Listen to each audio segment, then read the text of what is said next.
हे guys, Delhi university admission process 2022 इस साल से पूरी की पूरी चेंज हो चुकी है। मतलब अब आपकी जो पुरानी स्टीरियोटाइप जो आपकी होती चली आ रही थी एडमिशन प्रोसेस, उसको बदल के नए तरीके से सब कुछ होगा। अब वो क्या होगा, कैसे होगा, इसके ऊपर मैं थोड़ा थोड़ा वीडियो बनाते रहता हूँ, बट आज की वीडियो में मैं आपको कंप्लीट समरी बताऊंगा। तो प्लीज़ इस वीडियो को एंड तक देखना, आपकी एडमिशन के लिए बहुत इंपॉर्टेंट है। और उससे पहले आप इस चैनल को सब्सक्राइब करना। ओके, अब मेरी बात सुनो। देखो, दिल्ली यूनिवर्सिटी में इस बार दो बड़े मेजर चेंजेस हुए हैं, लिटरली DU के हिस्ट्री में पहली बार।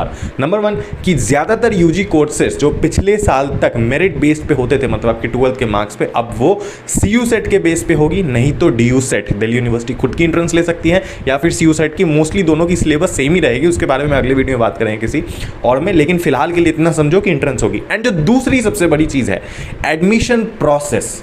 एडमिशन कैसे होगा और एडमिशन होने के बाद आपकी पढ़ाई कैसे होगी, आपकी जो डिग्री होगी 4 साल की, 3 साल की, वो कैसे डिस्ट्रीब्यूट होगी, ये बहुत बड़ी मतलब आज के टाइम पे कंफ्यूजन बन चुकी है। क्योंकि ये पहली बार आपकी दिल्ली यूनिवर्सिटी में ग्रेजुएशन 3 नहीं 4 साल का होने जा रहा है। हाँ जी, 4 साल में आपकी प्रॉपर कंप्लीट होगी बैचलर्स डिग्री। ओके, तो अब वो कैसे होगी, क्या होगी, नहीं होगी, हम आपको समझाएंगे, ध्यान से सुनो। ओके, अभी से पहले क्या होता था, जितना भी आप कॉलेजेस ले लो, मेरे सामने ये है जिसमें मैं आर्टिकल से पढ़ के आपको बताऊंगा क्या है बेसिकली क्या चीज़। ये न्यू एजुकेशन पॉलिसी में इसे इंप्लीमेंट किया गया है कि आपकी जो ग्रेजुएशन होगी ये 4 साल की होगी। अब 4 साल के अंदर आपको डिफरेंट लेवल्स पे सर्टिफिकेट्स मिलेंगे। ओके, पहले क्या होता था कि 3 साल की नॉर्मल UG कोर्सेज की ग्रेजुएशन, आपने एडमिशन लिया, 3 साल बाद आप निकल गए। ओके, और भले ही आपने मान लो कि आपने 1 साल पढ़ाई की अकॉर्डिंग टू लास्ट ईयर तक, 1 साल बीच में पढ़ाई की और उसके बाद सेकंड ईयर में आपने कॉलेज छोड़ दिया है, कोई भी सेमेस्टर में कॉलेज छोड़ दिया, तो आपको ग्रेजुएट नहीं कहा जाएगा, या फिर आपको सेकंड ईयर तक का जो आपको सर्टिफिकेट मिलेगा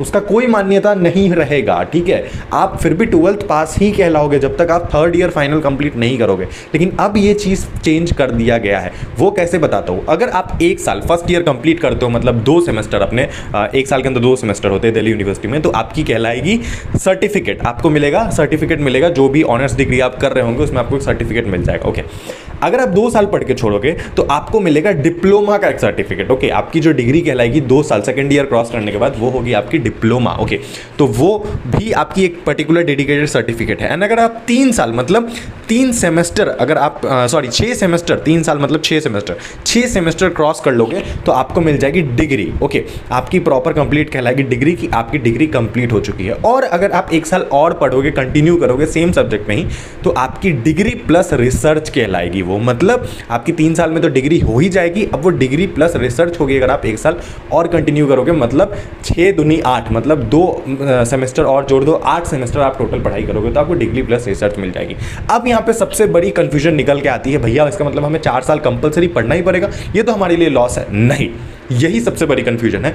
आप चाहे तो कोई भी साल में छोड़ सकते हो पढ़ाई। ओके, अब आप बोलोगे भैया हम जॉब्स के लिए फिर कैसे अप्लाई करेंगे, वहाँ पे तो ग्रेजुएशन मांगती है। तो ग्रेजुएशन जो होगी आपकी वो 3 साल में ही प्रॉपर कंप्लीट हो जाएगी। ज़्यादातर कॉम्पिटिटिव एग्जाम्स या फिर ज़्यादातर आपकी जो जॉब्स होती है वहाँ पे मान लो बैचलर लेवल पर अगर डिग्री मांगती है आपकी बैचलर्स डिग्री, तो आपकी 3 साल में ही हो जाएगी। अगर आपने 3 साल पढ़ाई करी होगी तो आपको डिग्री दिखाओगे तो उसके लिए आप एलिजिबल होगे। आप बस उसकी रिक्वायरमेंट देखो। अब इससे एक और फायदा क्या हो सकता है सबसे बड़ा, मान लो कि बहुत सारी जॉब ऐसी भी हो सकती है जिसमें डिप्लोमा की वैकेंसीज है कि जिनके पास डिप्लोमा सर्टिफिकेट वो आ सकते हैं, तो बंदा भाई वो सेकंड ईयर तक पढ़ के भी सिर्फ उस जॉब में अप्लाई कर सकता है अगर किसी को करना है तो। समझ रहे हो, आप 1 साल के बेसिस पे अगर आपके पास किसी सब्जेक्ट की सर्टिफिकेट है और कोई पर्टिकुलर कोर्स के लिए, पर्टिकुलर जॉब के लिए सर्टिफिकेट एलिजिबिलिटी आपके पास ये होना चाहिए, तो आप आराम से वो भी दिखा के दे सकते हो। या फिर ज़्यादातर जैसे नॉर्मल होता है 3 साल का ग्रेजुएशन, आप 3 साल दिखा के निकल जाओ, और अगर आपको और पढ़ना है तो 4 साल बल्ले बल्ले फिर पढ़ लो, बहुत अच्छी बात है। तो ये मतलब आपको हर एक सब्जेक्ट में, मतलब इसका मतलब आपको हर एक ईयर में डिफरेंट लेवल की अपॉर्चुनिटी मिलेगी और आपकी हर एक ईयर की वैल्यू होगी, वेटेज होगी। मतलब पहले तक क्या होता था कि अगर आपने 3 साल नहीं कंप्लीट करा, सेकंड ईयर में छोड़ा, आपकी 2 साल की डिग्री कोई वैल्यू नहीं है उसकी, आप फिर भी 12th पास ही खिलाओगे। लेकिन नहीं, आपको अब हर लेवल में सर्टिफिकेट दिया जाएगा। आप अब बीच में कभी भी पढ़ाई छोड़ के कभी भी किसी भी साल में कंटिन्यू कर सकते हो। आपने सेकंड ईयर तक आज पढ़ाई करी, आपने छोड़ दिया, कोई बात नहीं, आप आज से 4 साल बाद अप्लाई करना एडमिशन के लिए। किस ईयर के लिए? उस जो ईयर आपका छूट गया आप अब उसमें भी अप्लाई कर सकते हो। तो ये एक बहुत बहुत बहुत बड़ी समस्या जो थी गैप ईयर स्टूडेंट्स के लिए, जो बीच में पढ़ के छोड़ देते थे और फिर से उन्हें अगर 1 साल कंटिन्यू करना हो वो भी कर सकते थे। तो इससे बहुत टाइम भी बचेगा लोगों का, बहुत सारी चीज़ें भी होंगी, मतलब अब ज़्यादा प्रोडक्टिविटी बढ़ जाएगी स्टूडेंट्स की, डिग्रीज की वैल्यू थोड़ी ज़्यादा बढ़ेगी, स्किल्स को ज़्यादा फोकस किया जाएगा। तो ये एक बहुत बड़ी चेंजेस है और ये चीज़ के ऊपर मैं धीरे धीरे और भी वीडियोस बनाऊंगा। अगर आप चाहते हो तो नीचे कमेंट करो प्लीज़ कि आप इस टॉपिक को लेकर और वीडियोस चाहते हो, मैं और आपको प्रोसेस बताऊँ भीतर में क्या होता है अंदर नहीं, सारी एक ही चीज़ें बैठ के ब्रेक डाउन करेंगे। डोंट वरी, बस चैनल पर बने रहो, चैनल को सब्सक्राइब करके रखना। वीडियो अगर पसंद आ रही है तो लाइक करो, लाइक करने का पैसा नहीं लगता है और कोई भी दिक्कत है नीचे इंस्टाग्राम की लिंक है, जाके डीएम कर देना। तब तक के लिए मिलते हैं अगले वीडियो में। I love you guys, bye bye, tata, stay fit.